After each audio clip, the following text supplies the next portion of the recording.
বাদ দিছি ভাই রে, এখন আমি অ্যাঙ্গেলের দিন শেষ, ডাইরেক্টের বাংলাদেশ। আর অ্যাঙ্গেল নাকি আরো অ্যাঙ্গেল, কিসের ভয়? আজই করিনি, ভয় করিনি বলি তো আমাকে শেখপুর ঢুকতে দেয়নি। কথা ঠিক লাভ কি? নষ্ট করতেছে ওয়াজ শোনা লাভ কি? এত ওয়াজ হয়, মানুষ তো ভালো হয় না, মানুষ তো নামাজি হয় না, মানুষ আগে যা ছিল তাই। তাহলে ওয়াজ শোনা লাভ কি? ওইটা কিন্তু নফস তাকে ধোকা দিয়েছে। ধরে কোন কথা ঠিক কি না? লাভ লস তুমি নিরূপণ করার কে? লাভ লসের মালিক হচ্ছে আল্লাহ। ধরে কোন কথা ঠিক? কথা বলেন। এটা আমার কথা না, আল্লাহর কথাই বললাম। যারা আসতেছে না বুঝবেন তাদের নফস শয়তান তাদেরকে ধোকা দিয়া এই জান্নাতের বাগানে আসতে দিল না। আর যারা এসেছেন তারা নিজে আসেন নাই, আল্লাহ তাআলা নিজে আপনাদেরকে নিয়ে আইছে। বলে কেন সুবহানাল্লাহ। আমি আমার অন্তরের অন্তঃস্থল থেকে আপনাদের সবাইকে শুভেচ্ছা জ্ঞাপন করছি। সম্মানিত মা বোনেরা, পর্দার অন্তরালে বসে বসে যারা আলোচনা শুনতেছেন তাদেরকে শ্রদ্ধা জ্ঞাপন করে বহু বছরই হয়েছে নাকি কোন এলাকায় আসা হয়নি। আমি সাপড়া তিতুলে এদিকে আইছিলাম অনেক আগে, মাঝখানতে শেরপুরে আমার ভোকাই নিষেধ ছিল। এমন একটা অবস্থা ছিল না যে আমার নাম শুনলেই থানা বলতে চলবে না।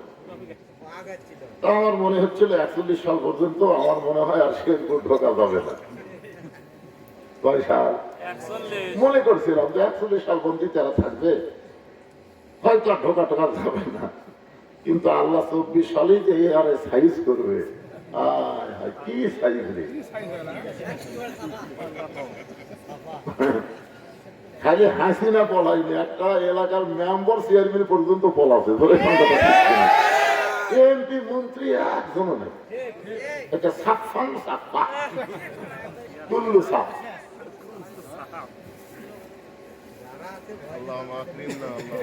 تبارك الذي بيده الملك وهو على كل شيء قدير। গোটা পৃথিবীর রাজত্ব মালিকানা কার হাতে? সমস্ত ক্ষমতার মালিককে।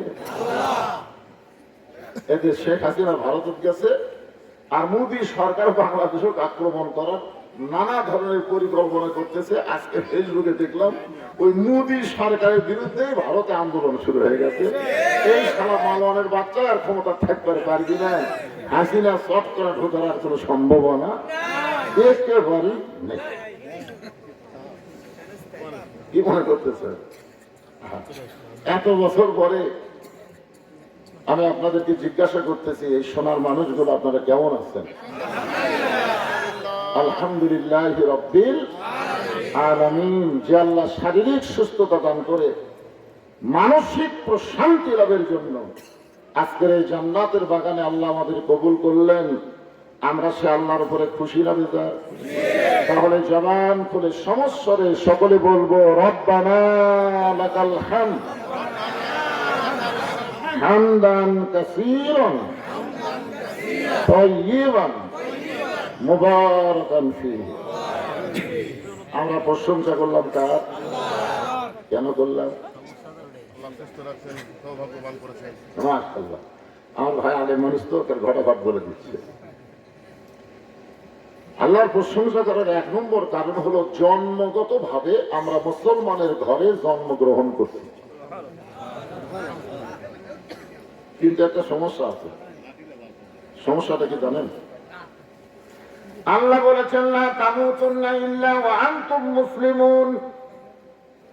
শুধু মুসলমানের ঘরে জন্ম নিলেই মুসলমান হওয়া যায় না, মুসলমান হয়ে মরা লাগবে। জোরে কোন কথা ঠিক কি না? আপনারা বলেন তো, বর্তমান যে পরিবেশ আমাদের বাংলাদেশে চলতেছে, এই পরিবেশে মুসলমানের ঘরে আমরা জন্ম নিলাম, ঠিক আছে, কিন্তু মুসলমান হয়ে কি আমরা মরতে পারবো? এই পরিবেশে একটা যুক্তি দিলে আপনারা বুঝবেন। একটা মুসলমান তার সন্তানকে জন্ম দিয়ে হিন্দুর বাড়িতে লালন পালন করতে দিচ্ছে, 10 বছর পরে মুসলমান সেই সন্তান ফেরত নিচ্ছে। এখন বলেন তো সন্তান আল্লাহ কবে না ভগবান কবে? কারণ কি? কারণ জন্ম মুসলমান দিলে হবে না, লালন পালন হচ্ছে কার বাড়ি? আচ্ছা মনে করেন একটা হিন্দু সন্তান জন্ম দিয়া মুসলমানের বাড়িতে লালন পালন করতে দিছে, 10 বছর পরে হিন্দু তার সন্তানকে ফেরত নিছে, ওই সন্তান ভগবান কবে না আল্লাহ কবে? তাহলে কি বুঝলেন? যে খালি জন্ম দিলে মুসলমান হিন্দু হয় না, মুসলমান হিন্দু হয় পরিবেশের কারণে। ধরে কোন কথা ঠিক না? এখন আমাদের বাংলাদেশের যে পরিবেশ চলতেছে, এই পরিবেশে আমরা মুসলমান হয়ে জন্ম নিলাম, এটা মাশাআল্লাহ খুবই ভাগ্যবানের কথা। কিন্তু মুসলমান হয়ে মরতে পারবো কিনা জানি না, করলে হবে, জানার চেষ্টা করা লাগবে। এই কোরআনের ওয়াসুল বাড়াইছেন কি জন্য? আল্লাহ বলেছেন وَنُنَزِّلُ مِنَ الْقُرْآنِ مَا هُوَ شِفَاءٌ وَرَحْمَةٌ لِّلْمُؤْمِنِينَ।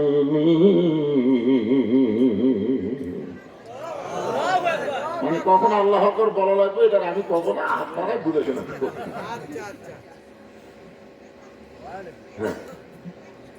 কারণ কোরআন শরীফের তেলাওয়াত শুনলে ঈমান বাড়ে না কমে? এটা কার কথা? আল্লাহর কথা। ইন্নামাল মুমিনুনা আল্লাযীনা ইযা যুকিরাল্লাহু ওয়াজিলাত কুলুবুহুম ওয়া ইযা তুলিয়াত আলাইহিম আয়াতুহু জাদাতুহুম ঈমানাও ওয়া আলা রাব্বিহিম ইয়াতাওয়াক্কালুন। আলহামদুলিল্লাহ। এবার আগে চাইতে মনে হয় ইমান একটু বাড়ছে। আলহামদুলিল্লাহ। আপনারা বলেন যে কোরআন তেলাওয়াত শুনে ইমান বাড়বে, এই তেলাওয়াত মানে কি? তেলাওয়াত মানে পড়া। গিরিশচন্দ্র সেন কোরআন পড়িছে, কোরআনের বাংলা অর্থ লিখেছে, তারপরে মরার সময় রাম রাম তাই মরিছে। তাহলে কি বুঝলেন? কোরআন শরীফ না পড়লে কেউ কোরআনের বাংলা অর্থ লেখর পারে? কথা কন না লেখর পারে? তাহলে ওই হিন্দু কোরআন পড়িছে, কোরআনের বাংলা অর্থ করছে, তারপরে মরার সময় আল্লাহ আল্লাহ কর পারেনি, রাম রাম করে মরে গেছে। তার মানে বোঝা গেল তেলাওয়াত মানে কোরআন পড়া না, তেলাওয়াত মানে কোরআন পড়তে হবে, বুঝতে হবে, কোরআন মোতাবেক চলতে হবে। ঠিক কোরআন আবু জেহেলের মতন শুনবেন, এই শোনার জন্য আল্লাহ কোরআন শরীফ দুনিয়াতে পাঠায়নি। এই আয়াতের বাংলা অর্থ হলো, আমি যে বলবো সব সমস্যার সমাধান আপনার বলবেন দিতে পারে আল কোরআন। বলতে পারবেন না ভাইজান? একটু গলা খাকারে দেন। সব সমস্যার সমাধান আল কোরআনের আলো। মরছেন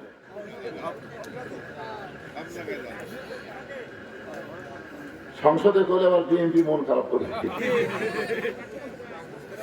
আওয়ামী লীগ মন খারাপ করবে, জাতীয় পার্টি মন খারাপ করবে। কারণ বাংলাদেশে অনেক বড় বড় দল, তারা মানুষের তৈরি রাজনীতি করে, আল্লাহর আইন মানে না, আল্লাহর কোরআনের রাজনীতিও করে না। ওরা সংসদে যাবে অন্য কিছু নিয়ে, আপনি যদি কোরআনের কথা কমারা কিন্তু শুধু এক পক্ষে ওয়াজ করতেছে না। এই জন্য আমরা সব পক্ষেরই কথা বলবো। আল কোরআনের আলো আপনারা বলবেন সব জায়গায় আলো, সব জায়গার মধ্যে সংসদ আছে না নাই? তাহলে তো রাগ করার বুদ্ধি নেই। আল কোরআনের আলো, কোরআন হাদিস যেখানে, দুনিয়ার মুসলমান লিল্লাহি তাকবীর।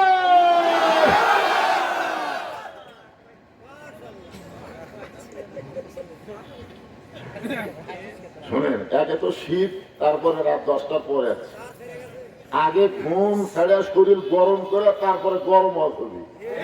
এতদিন অ্যাঙ্গেলে মার দিচ্ছি ভাই রে, এখন অ্যাঙ্গেলের দিন শেষ, ডাইরেক্টের বাংলাদেশ। আর অ্যাঙ্গেল নাকি আরো অ্যাঙ্গেল? কিসের ভয়?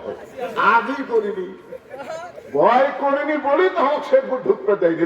কথা ঠিক আমি যদি ভয় করে ওয়াজ করতাম, সব দল আমার কাছে একটা হুজুর আসেন না, আগে ঢুকতে দেয়নি, অনেকদিন পর ঢুকেছি। আজকে আপনাদের সামনে এ মাসটা হলো রজব মাস। ধরে বলেন কি মাস? বোঝেন মাস, বোঝেন? মসজিদ তো করবার চাচ্ছেন ভাই, রজব মাস আগে বোঝা লাগবে। আমি আসার সময় শুনলাম হুজুর মসজিদ হবে কিন্তু মুসল্লি হবে না। মসজিদ হবে, খুব সুন্দর মসজিদ হবে, কিন্তু মুসল্লি মাঝে মধ্যে ইমাম সাহেব মুয়াজ্জিন সাহেব একলা একলা নামাজ পড়ে, একজনও নেই। তো আজকে রজব মাস, ধরে কোন কি মাস? রজব মাস বোঝেন আপনারা? ও বোঝেন না? ওরে বাবা না। سبحان الذي أسرى بعبده ليلا من المسجد الحرام إلى المسجد الأقصى। আয়াতের মধ্যে দুইটা মসজিদের কথা আছে। কয়টা মসজিদ? হারাম আর আকসা। আকসা বর্তমানে ইহুদিরা দখল করার চেষ্টা করতেছে। কথা ঠিক। বাইতুল্লাহ দখল করতে ছিল আব্রাহা। আল্লাহ সূরা ফিল করে দেখেন কিভাবে সাইজ করছে, করেনি কি দিয়ে? তাহলে সূরাটা যারা পারেন আমার সাথে একটু গুনগুন করে পড়েন। আলাম তারা কাইফা ফাআলা রাব্বুকা বিআসহাবিল ফিল আলাম ইয়াজআল কাইদাহুম ফি তাদলিল ওয়া আরসালা আলাইহিম তায়রান আবাবিল ترميهم بحجارة من سجيل فجعلهم كعصف مأكول। আকার বলেন তো যে কাবাঘর ধ্বংস করতে আসলে আল্লাহ আবাবিল পাখি দিয়ে আব্রাহা বাদশাহ হস্তি বাহিনীকে শেষ করে দিল। তাহলে বাইতুল মুকাদ্দাস ইহুদিরা দখল করতে আসে, এখন আল্লাহর আবাবিল কোথায় গেল? আপনাদের কাছে আমার প্রশ্ন হলো, আগে যারা আল্লাহ আছে না নাই? আল্লাহ আগে এত রাগ করে হস্তি বাহিনী গরু চাপে মাঝে মধ্যে বাড়ি করে না, ঠিক সেই রকম করলো। আর এখন ইহুদিরা সমানে এ পর্যন্ত ৪২,০০০ শিশু বাচ্চাদেরকে, মুসলমানের শিশু বাচ্চাদেরকে, ফিলিস্তিনে ৪২,০০০ শিশু বাচ্চাকে ইসরায়েলের ইহুদিরা হত্যা করলো। আপনারা জানেন গোটা পৃথিবী মিলে এখন পর্যন্ত ইহুদির সংখ্যা ১ কোটিও না। গোটা পৃথিবী মিলে ইহুদির সংখ্যা কত? ১ কোটিরও কম। আর মুসলমানের সংখ্যা কত? হিসাব জানেন না। মুসলমানের সংখ্যা প্রায় ২০০ কোটি। তাহলে ২০০ কোটি মুসলমান, ১ কোটি ইহুদিও না। মুসলমান যদি পেশাব করে দেয় ইসরায়েলের ইহুদিরা ভেসে যাবে। ধরে কোন কথা ঠিক ছিল? তারপর ওরা বাইতুল মুকাদ্দাস দখল করবার চাই। সাহাবারা জিজ্ঞাসা করলেন, ইয়া রাসূলুল্লাহ, এই দুইটা মসজিদের কথা আল্লাহ কোরআনে বলেছে, মসজিদে হারাম, মসজিদে আকসা, এই দুইটা মসজিদের মধ্যে দাম বেশি কার? এই দুইটা মসজিদ কি সমান না কারো দাম কম বেশি আছে? আল্লাহ রাসূল বললেন, বাইতুল্লাহ মসজিদে হারামের দাম বেশি, আর বাইতুল মুকাদ্দাসের সম্মান বেশি। এখন কি বুঝলেন? কাবা ঘর দাম বেশি, যখন কাবা ঘর, আর বাইতুল মুকাদ্দাস সম্মান বেশি। আপনারা বলেন তো দাম আর সম্মানের মধ্যে তফাৎ কি? না বুঝলেন বলবেন জানি না, জানার জন্যই তো এখানে আছেন। এই আরামের ল্যাপটপ বাদ দেখি এমনি আছেন নাকি? জানা লাগবে তো, না জানলে মানবেন কি করে? হাদিসে আছে বিস্তারিত, হুজুরি তলব ব্যতীত করছেন কালেও নামাজ তোর হবে না।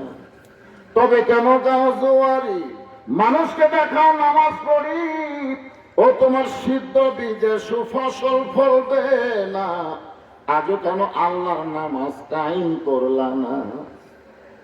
আল্লাহ কয় নামাজের জোরে ফাহেশাটা যাবে দূরে, পাক কোরআনেরও আছে ঘোষণা। এখন আকাম কুকাম নামাজ রোজা, এখন আকাম কুকাম নামাজ রোজা একসাথে বান্ধিয়া বোঝা, জাহান্নামে দিয়া সরওয়ানা। আজও কেন আল্লাহর নামাজ কায়েম করলাম না? যত জায়গায় নামাজের কথা আছে এই কোরআন শরীফের ভিতরে কোন জায়গায় নামাজ পড়ার কথা আছে? কথা কম না কেন ভাই, পড়ার কথা কি বলছে? আল্লাহ একটা জায়গাও বলেনি মুয়াজ্জিন যখন আযান দেয় তখন কুত্তা ভোগে কেন? এখন আমি ওয়াজ করতেছি নামাজের, কুত্তা বুঝতে পারছে যে সব লোক যদি নামাজি হয়ে যায় রে মসজিদের আদায় করা লাগবে না, মসজিদ এমনি হয়ে যাবে। বলে কোন কথা ঠিক কি না?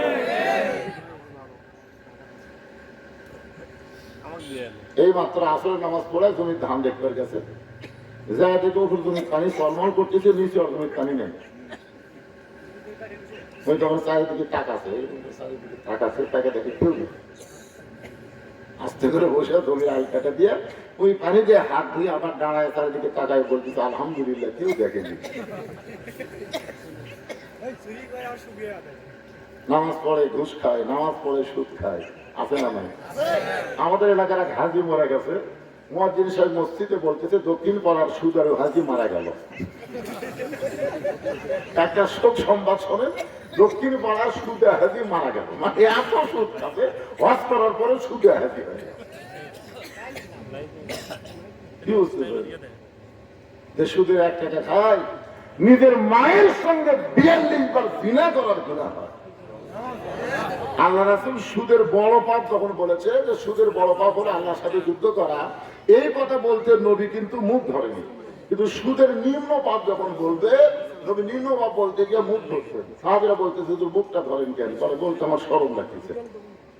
মানে এই নিম্ন পাপটা বলতে নবী শরম লাগতেছে, কারণ ভাবির সাথে যদি হতো, শালীর সঙ্গে যদি হতো তাহলে, কিন্তু নিজের গর্ভধারিণী মায়ের সাথে এ কথা বলতে একটা শরম লাগে না? কথা শরম লাগে কেন? আর সেই সুদ জনগণ খায়, আবার সামনে কাটাতে যায়, কিছুদিন পরে আর খাড়া হওয়ার পারে না, সিয়াল্লা বসে। জরিগণ কথা ঠিক কি?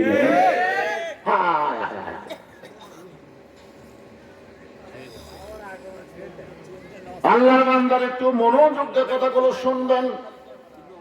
ইয়া আইয়ুহাল্লাযীনা আমানু ইসতাঈনু বিস-সাবরি ওয়াস-সালাত ইন্নাল্লাহা মা'আস-সাবিরিন।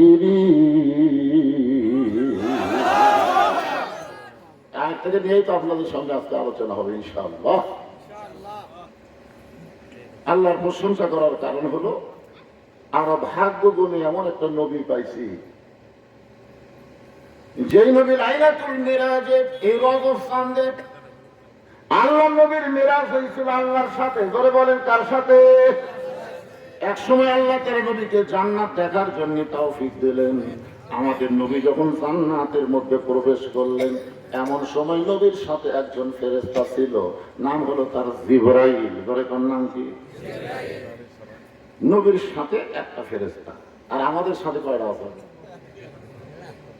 মেলা। আমরা যারা এখানে বসে আছি প্রত্যেকের সাথে কিন্তু 2টা করে আছে। আছে মনকিন নাকি ভাই? হ্যাঁ, কেরামের কাতিবের সাথে দিয়ে আপনি যে একলাই 10টা ভোট দিলে, তুই কান্দে তুই ফেরেশতা বলতেছে আল্লাহ এক বাপের জন্ম হয়ে 10টা ভোট দিল। আল্লাহ বলতেছে এক বাপের জন্ম একটা ভোটে দিবে, 2টা দিলি ওর জন্ম অবৈধ হয়ে গেল। 2 ভোট, একজন যে যদি 2 ভোট দেয় ওর বাপ কয়টা? 10টা হবে। 2টা।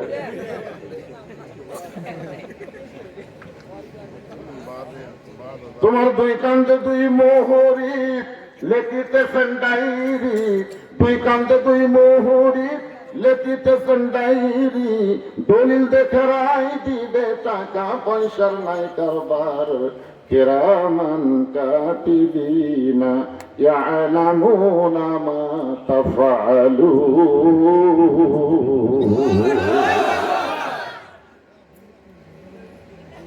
আমরা যত মানুষ এখানে বসে আছি আমাদের সাথী দূরে করে আছে, আর সামিয়ানার উপর থেকে যে কত হাজার আছে আল্লাহ ভালো জানে। এমন বলা হয়েছে যে আসমান পর্যন্ত তারা সারিবদ্ধ ভাবে আজকের মাহফিলকে পরিদর্শন করতেছে।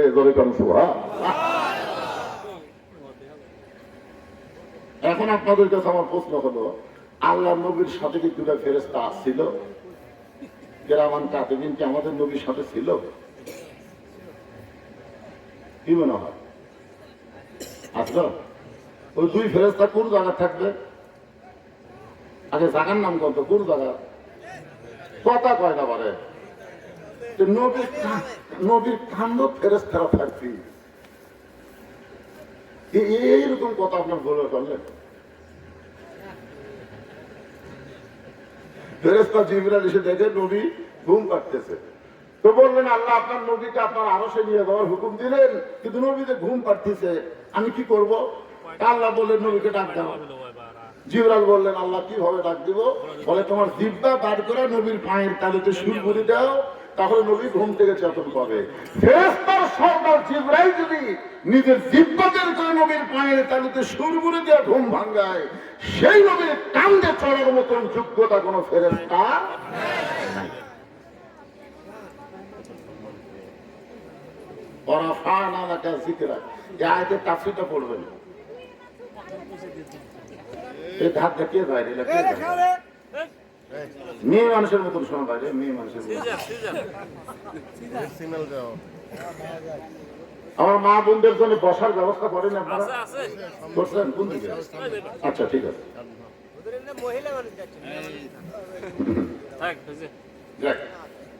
মায়েরা যেখানেই থাকেন জবানকে কন্ট্রোল করবেন। আপনাকে জবান ও পর পুরুষের জন্য পর্দা, ঠিক কিনা জান? তাহলে কি বুঝলেন? নবীর কান্দে দুই ফেরেশতা। আচ্ছা কান্দে ফেরেশতার কান কি আগে সেটা তো জানা লাগবে। কান্দের ফেরেশতারা লিখবে, কিন্তু আমাদের নবীর কি লিখবে? ফেরেশতা জিবরাইল বললেন হে রাসূলুল্লাহ, আপনি যদি জান্নাত থেকে বের না হন আল্লাহ আপনাকে জান্নাত থেকে বের করে দিবে না, কারণ আল্লাহ জান্নাতের শর্ত দিয়েছেন ফাদখুলুহা খালিদিন। কেউ যদি একবার জান্নাতে প্রবেশ করে আল্লাহ তাকে চিরস্থায়ী ভাবে জান্নাত দিয়ে দিবে। এখন আপনাদের মধ্যে কেউ কেউ যদি প্রশ্ন করে হুজুর তাহলে আদম আলাইহিস সালামকে তো আল্লাহ জান্নাত দিয়েছিল, বার করে দিল কেন? বার করে দেওয়ার কারণ হলো ওই গাছের ফল খেলে পেশাব পায়খানা লাগে। ওই গাছের ফল খেলে কি লাগে? পেশাব পায়খানা লাগে। আল্লাহ বলতেছে জান্নাতে তখন পেশাব পায়খানা বানায়নি, এই জন্য আল্লাহ বলেছিল ওই গাছের কাছে যাস না, ওই গাছ কিন্তু সেই গাছ, খালি খালি পেশাব আর পায়খানা লাগবে। সব গাছের কাছে যাও, খালি ওই গাছের কাছে যাও না, ওই গাছের ফল খাচ্ছে, খাওয়ার পরে পেশাব পায়খানা যখন লাগবে তখন কি করবি? আল্লাহ খালি বলেছে পেশাব পায়খানা করার জন্য তোমাদেরকে দুনিয়াতে পাঠাতাম। দুনিয়া থাকার জায়গা না পাগলা, এটা হলো পেশাব পায়খানা করার জায়গা। এখন পায়খানার মধ্যে ঢুকে কেউ বুঝতে যাবো না, না বুঝবেন এক সাইডে বোকা পাগল কেউ নাই। ধরে কোন কথা ঠিক না? আপনারা বলেন তো দুনিয়া কি থাকার জায়গা? চলতে পথে 2 দিন থামিলাম, কয়দিন? যাবার কালে একজন আরো দেখা না পাইলাম, ও আমার সাদের মালা যায় রে ছেড়ে, রইব না আর বেশি দিন তোদের মাঝারে। আল্লাহ তাআলা বলেছেন পবিত্র কোরআনে, ফাদখুলি ফি ইবাদি ওয়াদখুলি জান্নাতি। কেউ যদি আল্লাহর ইবাদত করে ও যেন তখনই জান্নাতে প্রবেশ করে। জোরে কোন সুবহানাল্লাহ। তাহলে জান্নাতে আদম আলাইহিস সালামকে ইবাদত করার আগে আল্লাহ রাখছিল না পরে? ইবাদত করার আগে একটা ইবাদত দিয়েছিল, গাছের কাছে যাইও না, সেটাই করবার পরে। একটু মনোযোগ দিয়ে শুনবেন। জিবরাইল বললেন নবী গো, আপনি খামাখা দুনিয়াতে গিয়ে কি করবেন? সুযোগ যখন পাইছেন জান্নাতে প্রবেশ করার, আপনি জান্নাত থেকে বের না হলে আল্লাহ আপনাকে জোর করে বের করে দিবার পারবে। কারণ আল্লাহর কথার সাথে কাজের কথা বলেন, আল্লাহর কথার সাথে কাজের মিল নেই। আল্লাহ বলেছেন ফাঁকো খুলুহা খালিদিন, খালি একবার ঢুকে দেখো, তুমি চিরস্থায়ী ভাবে জান্নাত পেয়ে যাবে। নবী তো জান্নাতের মধ্যে ঢুকছে, এখন যদি বার না হয় আল্লাহ কি বলবে? বার হন। আল্লাহ নবী বললেন জিবরাইল, আমি নবী আমার জন্য নই, আমি নবী হলাম আমার উম্মতের জন্য। আল্লাহ যদি আমাকে বলতো ওগো নবী আপনি জান্নাতে থাকার জন্য ঢোকেন, আমি নবী জান্নাতে ঢুকতাম না। আমি সেই দিন জান্নাতে থাকার জন্য ঢুকবো যেদিন আল্লাহ তাআলা আমার সমস্ত উম্মতিকে জান্নাত দিয়ে দিবে। এখন আপনারা বলেন, যে নবী জান্নাতের মধ্যে যাও আমাদের কথা বলেনি, আমরা সেই নবীকে ভুলতে পারি? বলতে পারি? সেই নবী কি খালি নবী? এই তো দোষে বললেন আল্লাহুম্মা সাল্লি আলা সাইয়্যিদিনা মুহাম্মদ। আমাদের নবী শুধু আমাদের নবী না, আমাদের নবী হলো আমাদের নেতা। তাহলে যেই নেতা ভয়ে সব মৃত্যু পড়ে যায়, আর করিব না খালি আপা আপা করে। যেই নেতা নেত্রী কর্মীদের রাইকা পয়লা যায়, সেই নেতার দল না করে এমন একজন নেতার আদর্শ গ্রহণ করা লাগবে। আল্লাহ বলেছেন লাকাদ কানা লাকুম ফি রাসূলিল্লাহি উসওয়াতুন হাসানা। সফলতা যদি অর্জন করতে চাও তাহলে দুনিয়ার সমস্ত তামসা নেতা বাদ দিয়া মুহাম্মদ রাসূলকে তোমাদের আদর্শের নেতা হিসাবে গ্রহণ করে নাও। এ কথা কার? তাহলে এই মুহূর্তে একটা স্লোগান দেওয়া লাগবে, আমার নেতা তোমার নেতা। এটা যেভাবে স্লোগান দিলেন, একটা মেম্বার যদি ভোটে পাস করে এরকম স্লোগান দিতে কয় মুড়ি ফেরত দে। হ্যাঁ হাইরি, এটা একটা বিশ্ব নেতার স্লোগান হলো। ওই একটু ট্রাই করতেছে, ট্রাই এবার দিবেন তো, তাই না?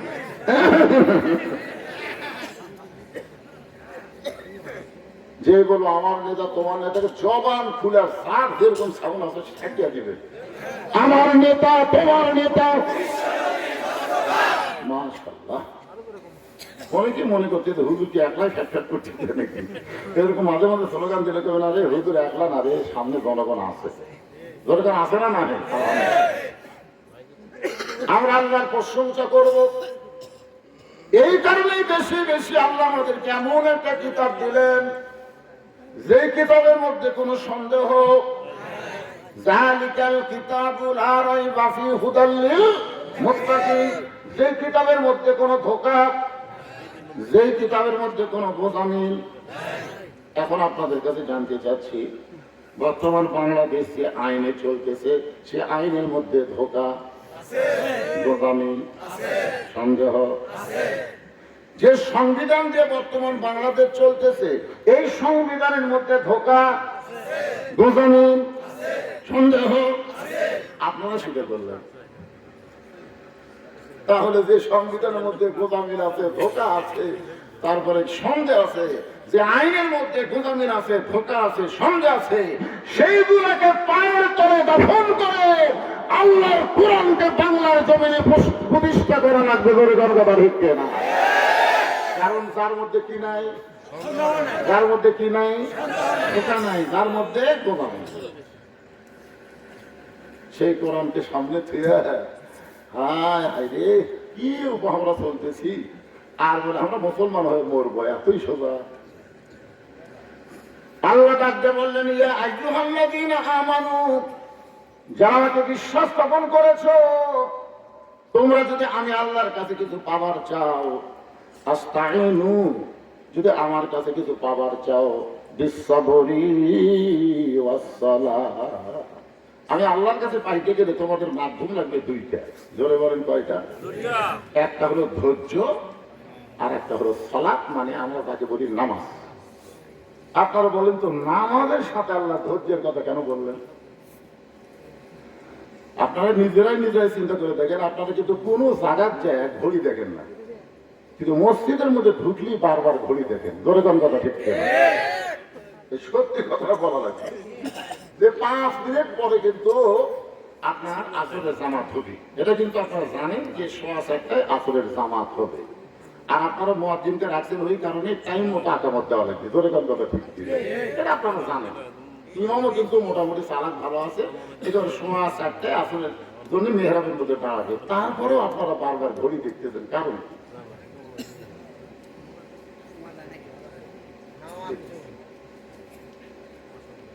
নিজের ঘরে 3 বার থেকে পাশে ডাকবো, কে ভাই কখন এখনো 2 মিনিট, কাজ ঘড়ি লড়তেছে না ভাই। ওই লোকটাই নামাজ শেষ করে চাষ কলপ গেছে, 8 ঘন্টা গল্প করতেছে। এবার আলু বেশি লাগাছে, আলু কিন্তু দাম পাবো না।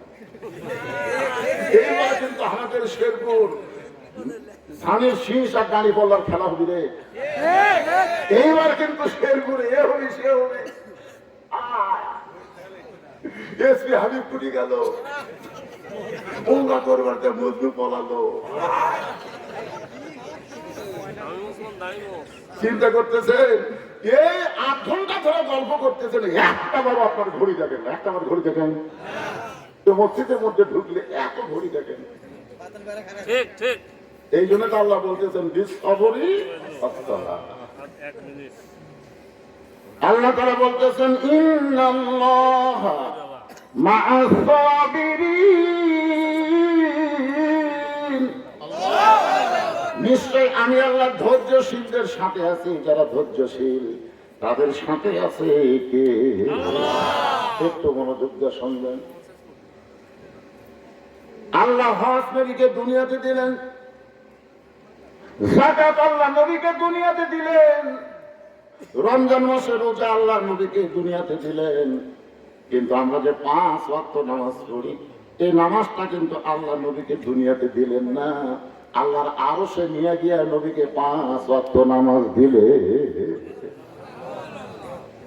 এই 5 ওয়াক্ত নামাজ নবী পাইলেন, পাওয়ার পর যখন দুনিয়াতে আসলেন, সুবহ সাদিকের সময় আল্লাহ নবী হেরেমের মধ্যে ফজরের 2 রাকাত ফরজ নামাজ আদায় করলেন।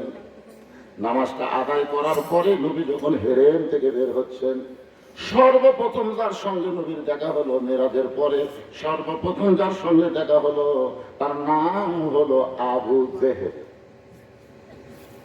নামটা কি? আসলে কি আবু জেহেল নাম?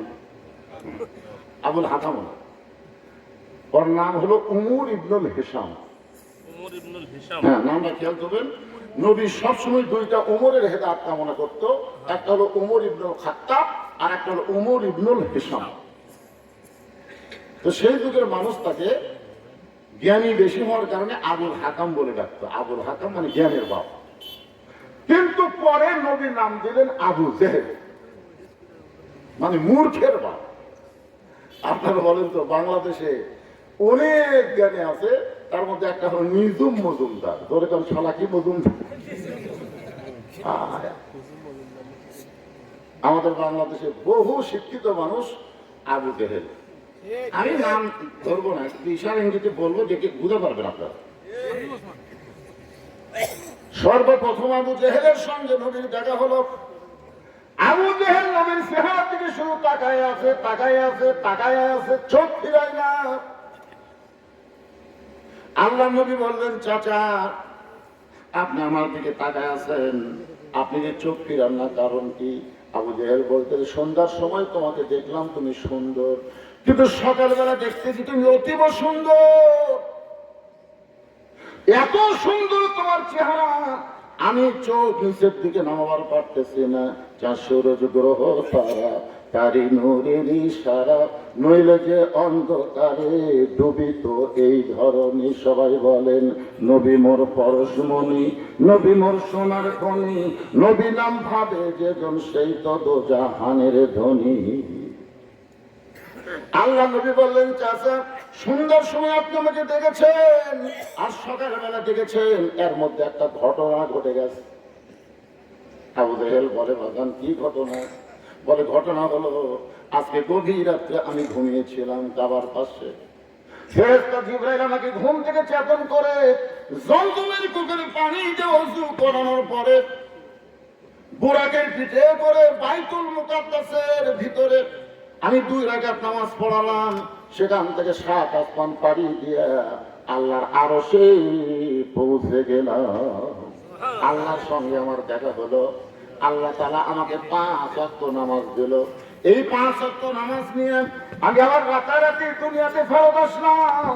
সকালবেলায় ফজরের নামাজ পড়ার পরে আপনার সঙ্গে আমার দেখা হলো। এই যে আল্লাহর সঙ্গে আমার মিলাদ হওয়ার কারণে আমার চেহারার ভিতর দিয়ে আল্লাহ হয়তো নূর প্রকাশ করে দিয়েছে। প্রধান অতিথির আগমন, বিশেষ অতিথির আগমন, একসাথে 2 জন আছে বলে। তাহলে আপনাদের 2 গুণের জন্য আমি 8 ঘন্টা পরে খেলতে চাচ্ছি। 8 ঘন্টা পরে খালি তো আসতেছি। অনেকগুলো প্রোগ্রাম ছিল কথা রাখার জন্য আসছি। মাশাআল্লাহ।